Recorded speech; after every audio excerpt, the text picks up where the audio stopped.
Well, now on to the men's lightweight double sculls. The weight restrictions here, 72.5 kilos, the individual weight, the average 70 kilos. And it's the unpredictable Swiss Olympic champions who'll try and defend their title. 99, and good to see a Japanese crew here in the finals. And that's a good credit for the project Universality, which is really spreading rowing around the globe. 51 countries participating here. Well, there are the poles, and they're zooming away. These two men who won the world title in 1997 and again in 98, and then, as I've already mentioned, really bad luck last year. Yes, they had to pull out halfway through the championships last year, but they are a very, very effective pair. They're quite tall, rangy athletes, and I think there was a little bit of a problem getting down to weight last year as well. But they have a very distinctive style. Because they're tall and rangy like this, they sit quite high in the boat, they sit upright, they don't have to stretch too far forward. And look how they bounce the boat. There's a real bounce to the boat, and you'd rather want to avoid that, because they really do work very hard with the upper part of the body as they pick up the stroke. It's the bodies that pick it up rather than the legs. That's distinctive, particularly when compared with the Italians who are next to them there. You can see how the Italians sit low, drive the legs, and there's a very good difference there between the styles, very easily demonstrated between Italy and Poland. Well, Pettinari on the left of the screen there, he comes with all the credentials. He's the man with experience. But Luini, who's sitting in the bow seat there, well, he won the world lightweight single sculls title, so he's shown himself to be a rising and improving talent. Yes, it's always difficult to put combinations together at the last minute, and you need a lot of time in a double scull to get it right. But they're both rating high. The Italians really going very, very hard there to try and match Poland's fast start. But Poland just having the edge there as they go through the 500-meter mark, and the Gear brothers from Switzerland, the Olympic champions, just back a bit on the field, trying to get back on terms. I was just going to say, Dan, about the Gear brothers, I said they were unpredictable, and they are, because more often than not they do come from way back and try and fly through at the end, but they have been known to be up with the pace. Yeah, I mean, you would expect them to be up here, but they haven't had a happy season at all. They weren't moving very well in Lucerne 2 months ago, but it's France who are moving very well here at the moment. Look at this, they were second in Lucerne, and they've got to be contenders here in this Olympic final. Yeah, this is nice and close as we'd hoped for, and you can see the poles, three from the bottom of your picture. Now they've got the advantage. Italy are close, they're just below out of our picture, and the French on the other side of the pole. So three of the main crews in contention, and then the Japanese on the near side.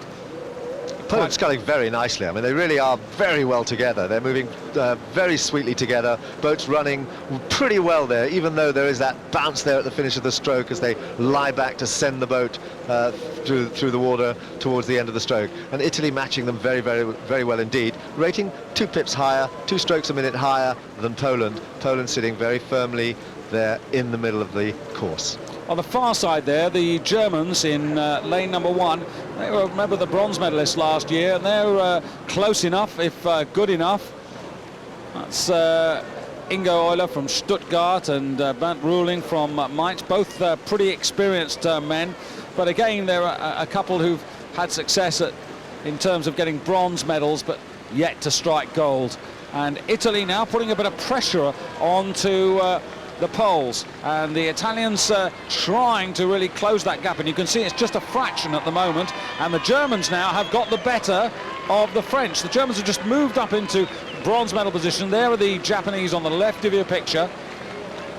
Poland had to qualify for the Olympics because they failed to qualify in 1999. They had to go to Lucerne and qualify at the qualifying regatta in Lucerne in July, so they didn't race in the Lucerne World Cup regatta, but they've turned on the pressure now, and they've just stolen a canvas lead from Italy just now in about the last 25-30 strokes as they are after the 1,000-meter mark. They really are now moving well. They've pushed up the rating a little bit now. They're matching Italy for rating stroke for stroke and moving so sweetly there. Look how they push it away at the finish of the stroke, and there's Germany in contention there for a medal. Yes, they're just ahead of the French still. Just see the bow of the French boat just on the left of your picture now, but the Polish duo, Kaczarski, he's so good. He's persistent, I suppose. He just won't let go. It's a sweet boat to row. They're coming up to the 500-meter mark, 500 meters to go, and they've taken 3/4 of a length out of Italy now. Italy trying to pick up the chase, trying to raise the rate, but again, this new combination there, not really quite gelling the way that Italian doubles tend to do, but they are throwing everything at it. They're up to 40, and they are going for it. Yes, Robert Seitz there, the partner of Thomas Koszacki. He was in the Olympic final back in Atlanta with a different partner, and this is a completely different race because this is a wonderful duo, and the Poles are beginning to go away, and now we have two battles because we have Poland with Italy trying to regroup and re-challenge for the gold medal, and on the far side Germany, who are really getting down to a battle with France for the bronze medal. So two fights going on. Well, Germany looks like they're winning this one. But it's Poland out in front. Poland out in front now, nearly a length ahead of Italy. There's no one going to stop them now. They're winding it up again. They're up to 40 strokes a minute.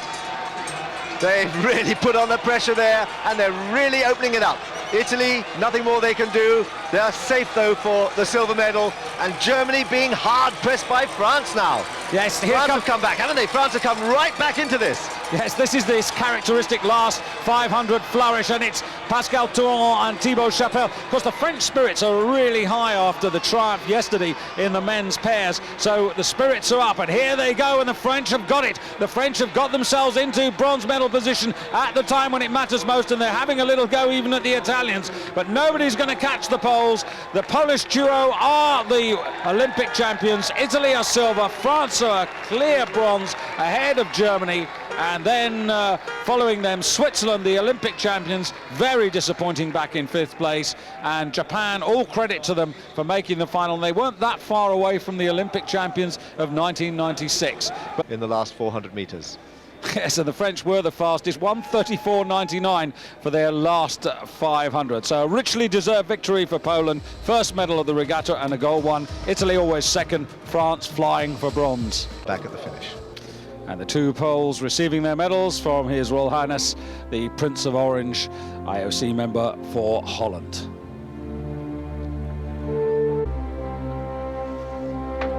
Good silver medal, Dan. Yes, Italy is very strong in sculling. We've got their heavyweight men's quad to come, and they are definitely in the hunt for a gold medal there.